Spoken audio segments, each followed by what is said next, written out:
anak, no? Iba ang pakiramdam. Parang ayaw yata talaga ng Diyos na makita natin yung mga nanay natin. Wala tayong pera pang paimbestiga. Tapos ngayon, nasunog naman yung mga files dito sa safe haven.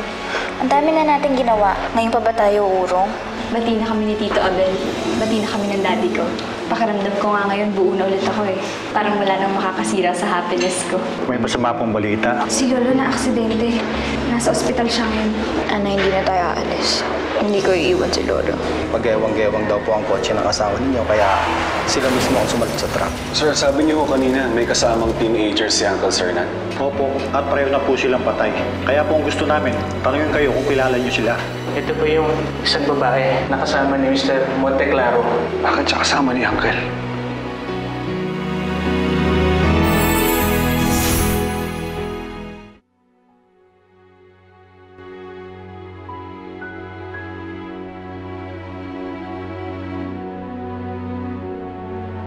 Hello? Abby? Abby, may gusto lang sana akong itanong sa'yo. Ano naman yun, Anis? Gabi na. Paano ko ba malalaman kung nagkaanak na ako dati? Itanong mo kaya sa magulang mo. Eh, ginawa ko na. Pero sabi nila sa akin, hindi daw nila alam. Eh, pakiramdam ko talaga nagkaanak na ako eh. Pero wala yata talagang alam sila, inay. Kailangan ko talaga malaman. Pakiramdam ko talaga kapag nalaman ko, babalik na ang alaala ko. Eh, kung magpatingin ka kaya sa doktor, di ba? Sige. Bukas, papatingin na ako sa doktor. Alice, saan ka pupunta bukas?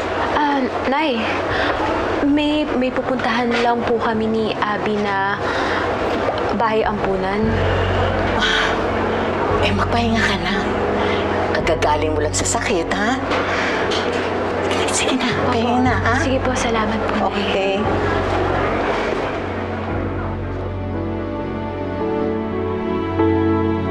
Auntie, si Angel nga yung kasama ni Uncle Sernan nung na-aksidente siya. Bakit naman kasama ni Sir Nancy Angel sa sasakyan? Hindi nga na natin ko maintindihan eh. Kasi nung nawala si Angel tsaka yung Peking Brent na yan, hindi na siya nagparamdam sa atin. Abel, hindi kaya andun si Angel para sabihin kay Sir Nan yung totoo kung bakit siya nagpanggap na anak ka rin na? Eh, sabi iniisip ko, Auntie. Malamang may nag-utos sa kanila tapos ngayon pumunta sila kay Uncle para sabihin kung sino yung mastermind. Auntie, Rose, Auntie.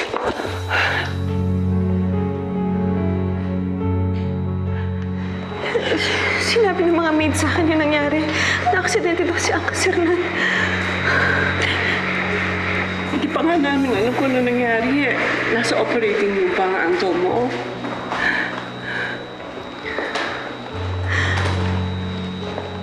I can't believe this happened, Auntie. Kung kailan nakita niyo na yung tunay yung apo. I know. This is so heartbreaking for me. Hindi ko alam kung anong gagawin ko pag nawala si Sir Nan. No, Auntie. Uncle will survive this. Malakas siya, makakaligtas siya. At kung hindi naman, Auntie, you still have me.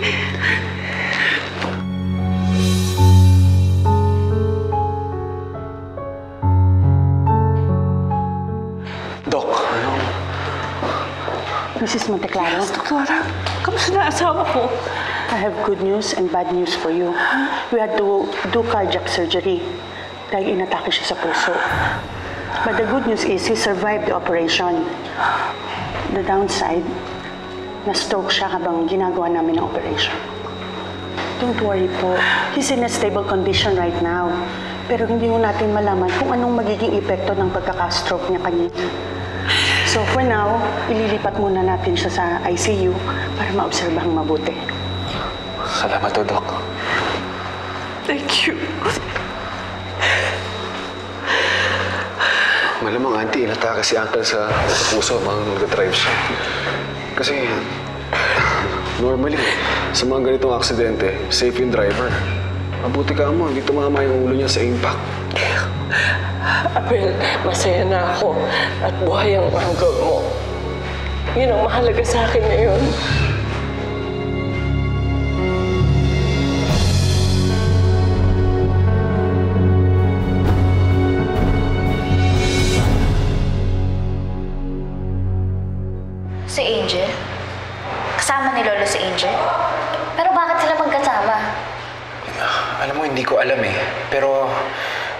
Daddy, hindi niya alam kung bakit may contact si Angel pati si Lolo. Eh, sino pa ba yung kasama ni Angel? Hindi ko kilala eh. Pero parang mga kasing edad lang siya ni Angel. Teenager din, pero I've never met him eh. Lalaki? Sinong lalaki? What does he look like? Katamtaman yung taas niya. Na medyo maputi. Na parang mas matanda kay Angel na 1 taon. Pero kahit yung mga polis, hindi siya ma-identify. Why do you always make me decide na? Gusto lang talaga kita sundin. Ganun talaga ako magmahal ng babae. Angel? Bakit hindi mo siya tanungin? Tanungin mo ang magaling mong mami kung bakit ako naghihigante. At kung bakit ako naghihigante sa kanya at kung anong atraso ko sa kanya. Ma, I found out something. Kasama na aksidente ni Lolo si Angel tsaka si Benji. So? So, bakit sila magkasama? And because of that, namatay sila. Carla, are you feeling bad because of this Benji guy? Come on. Karma niya yun dahil sinaktan ka niya. Ma, hindi yun. May kinalaman ka ba sa nangyari? What? Ma, ang sabi ni Angel, may kasalanan ka sa kanya, kaya siya naghihigante. Alam mo, tas Lolo have to do about this? Alam ba niya kung anong kasalanan mo kay Angel? Carla, ang wild ng imagination mo. And can you please stop playing detective here? Hindi ka na nakakatawa. Look, Carla. I'm sure nakipagkita si Angel kay Uncle Sernan para perahan ito. Hindi ko nga pinuntahan si Angel eh. Kahit na sinabi ko sa'yo, nakakausapin ko siya. Sorry, Ma. Baka affected lang talaga ako sa nangyari kay Benji. Ay, Carla. Forget about that guy. Wala siyang kwenta. Kaya nga siya namatay eh. Well, I say good riddance to him. But listen, Carla. Walang dapat makaalam na kakilala mo si Benji. At huwag mo rin ipapaalam ang naging confrontation niyo ni Angel. Why not? Dahil madadamay ka sa gulong to. At ayoko mangyari yun. Carla, you're too young for this. Kaya Carla, I-promise mo, secret lang natin yung nangyari sa inyong tatlo. Okay. I better go back, Ma. Sige, mauna ka na. Susunod na lang ako. And Carla, don't forget to make lambing to your Lola Carmela. Huwag kang papaisa sa mga anak karinil na yun.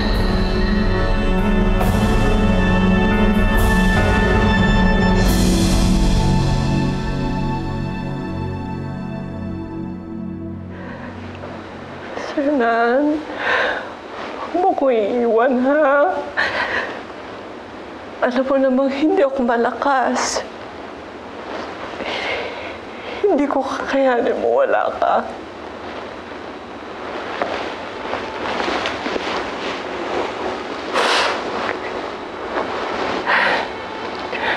All my life, ikaw ang kasama ko. Hindi ko alam kung anong gagawin ko pag ako na lang. Kaya please, don't leave me.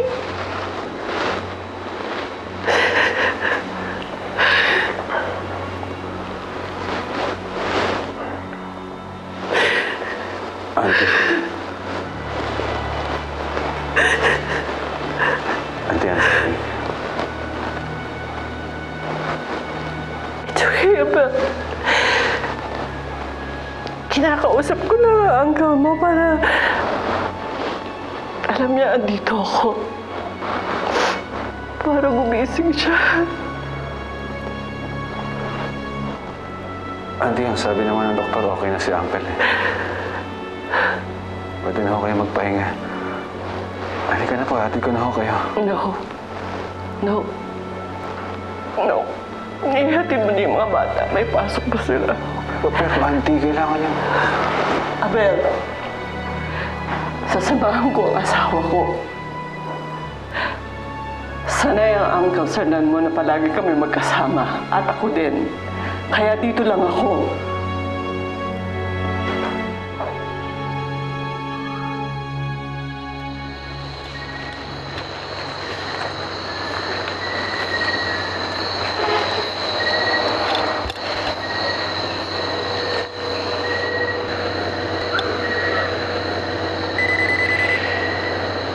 Hello, Peter. Umamin ka nga sa akin. May ginawa ka ba kay Uncle Sernan? Wala. Dalayan mo may gawin ako, di ba? Bakit? Anong problema? Well, it looks like wala na tayong dapat gawin. Mukhang kinakampihan tayo ng langit. Ligtas na ako. Tayo. Wala na magsusuplong sa atin. Eh, yung mga bata? Wala na. Mga malamig na bangkay na sila. Huwag kang kampante, Ruth. Hindi pa patay ang uncle mo na aksidente lang. Magdasal ka na hindi siya makapagsalita. Dahil kung oo, lagot ka pa rin. Saka ko naiisipin ang solusyon doon. But for now, ang importante, patay na si Angel.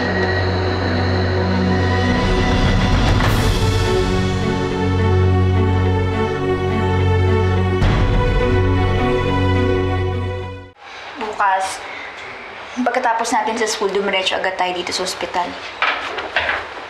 Oo nga, parang mapalitan naman natin si Lola.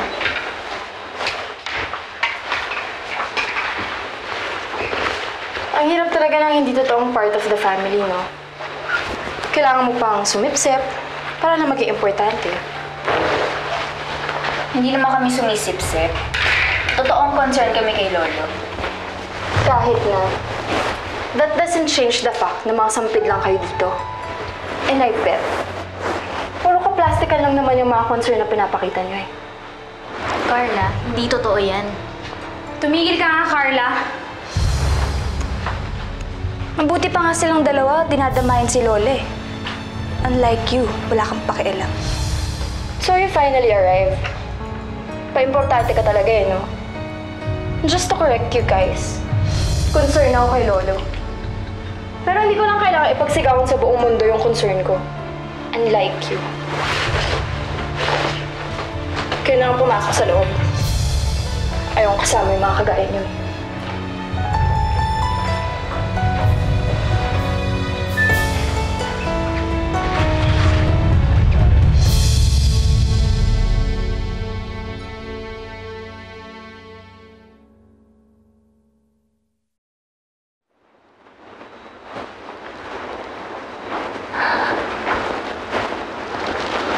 Lola, anong ginagawa niyo rito? Sabi ko kay Abel, ipahatid na kayo at may pasok. Lola, ayoko pa pong umuwi. Lola, sasamahan ko na lang po kayo dito. Oh, Arla, mapapagod kayo. You need to rest dahil may pasok pa kayo bukas. Pero Lola, kayo rin po pagod na. Kaya kung uuwi kami, dapat kayo rin para makapagpahinga kayo. No.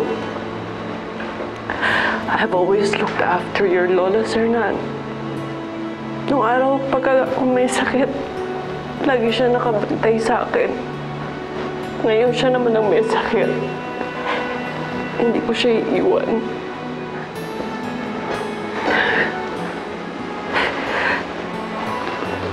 Bago pa kayo dumating sa buhay namin ni Sernan, it has always been just the two of us. Nasanay na kami pa rin. That's why I can't leave you.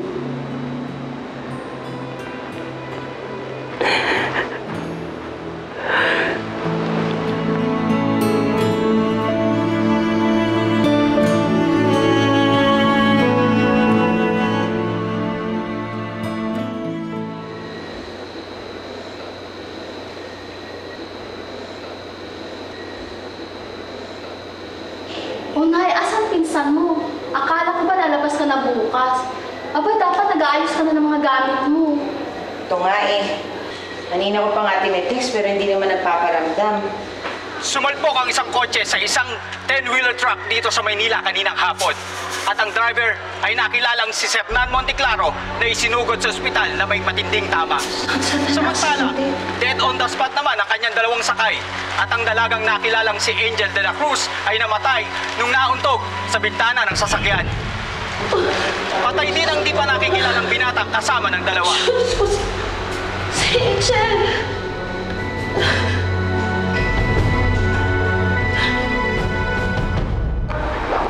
Salamat, Ruth. I really appreciate this. Basta may kailangan po kayo, Auntie. Sabihin niyo lang po sa akin, nandito lang ako. Anyway, I asked Berta na samahan po muna kayo para may mag-alaga sa inyo kapag umuwi kami. Auntie, siguro kailangan nyo na magpahinga. Baka mamaya kayo naman magkasakit eh. I will, Abel. Pero ako na bahala dito. Babalik po kami bukas na umaga.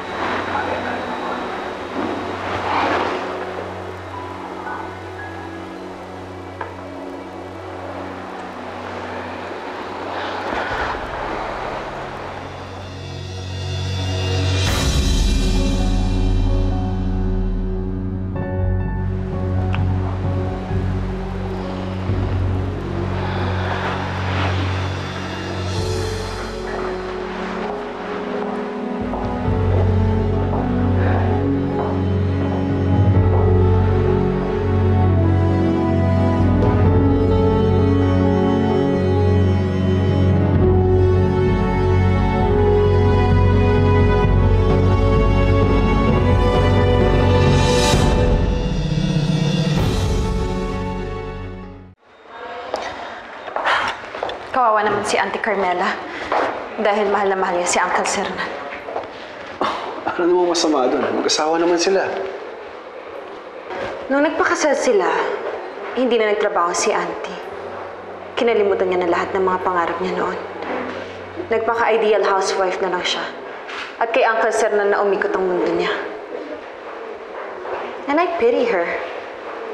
Dahil sa pagmamahal niya kay Uncle Sernan, naging mahina siya. Kaya kapag namatay si Uncle Sernan, sigurado ako susunod na si Auntie Carmela. Dahil hindi niya kakayanin. Bakit ganyan ka mag-isip? Ang morbid ng ideas mo. Nagsasabi lang ako ng totoo, Abel. Dahil ganun ang nangyayari sa mga babaeng nabubuhay para sa mister nila. Nawawasak sila kapag iniiwan sila o kaya naman ay niloko sila ng asawa nila. Kaya buti na lang, hindi umikot ang mundo ko sa'yo. Kaya nung nalaman kong niloko mo ko at nakabuntis ka ng iba, naka-recover ako. I'm sorry, Ruth. Alam mo kung magkapareho lang kayo ni Auntie na ugali, hindi ganito relationship natin. Whatever, Abel. I made the right decision. At sa ating dalawa, ikaw ang gumawa ng kasalanan. Excuse me, pupunta lang ako sa restroom.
Onay, alam mo ba kung bakit magkasama si Angel at si Uncle?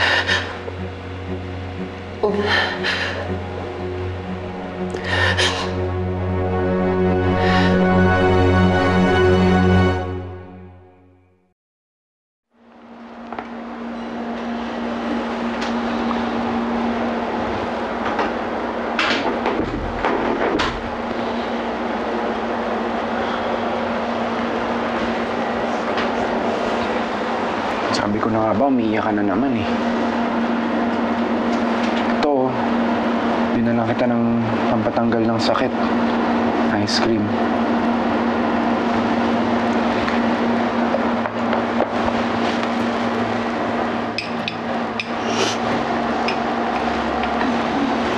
Sorry. Hindi ko lang kasi mapigilan eh. Sobrang close lang talaga namin ni Lolo. Ang dami niyang ginawa para sa akin. I know. Alam ko naman na sa inyong tatlo, ikaw talaga yung pinaka-close kay Lolo eh. Siya lang kasi yung naniwala sa akin. Kahit ganito ako, minsan hindi naman bumaba yung tingin niya sa akin eh. Kaya nga ang sakit-sakit. Ang sakit-sakit na nangyari sa kanya to. Tapos binala ko pang umalis. What? Iiwan mo si Lolo? Sana. Pero ngayon hindi na. Pag gumaling si Lolo, aalagaan ko siya. Hindi ko siya iiwan, Aldrin. Tama na yun. Kumain na ng tayo.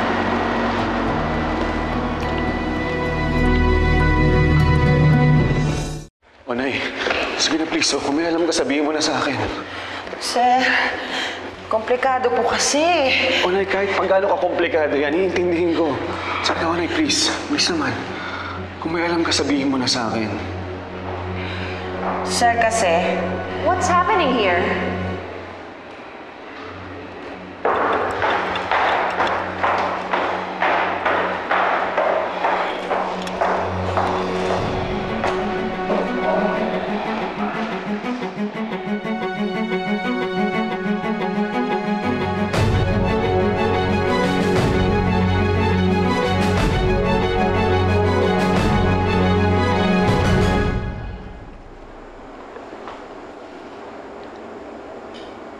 Bricks, ikaw ba yan?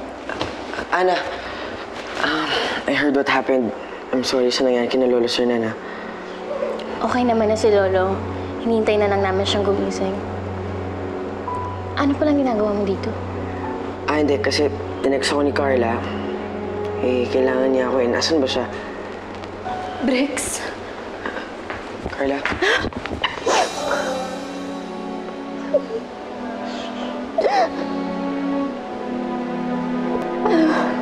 Halika dito. Ana.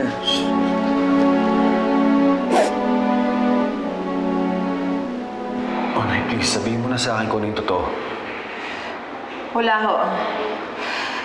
Hindi ko nga ho kasi alam kung bakit nakipagkita si Angel kay Don Sernan. Nung magkasama po kami, ang sabi niya sa akin, hingi lang daw siya ng tawad doon sa pagpapanggap nila ng tatay niya. Yun lang po ang dahilan, sir.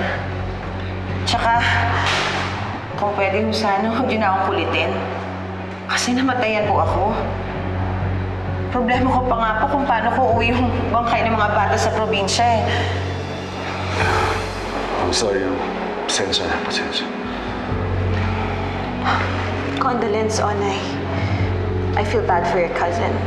Pero, buti naman nakahingi na pala siya ng tawad sa kasalanan niya. But if you need anything, like a donation or something, just let me know.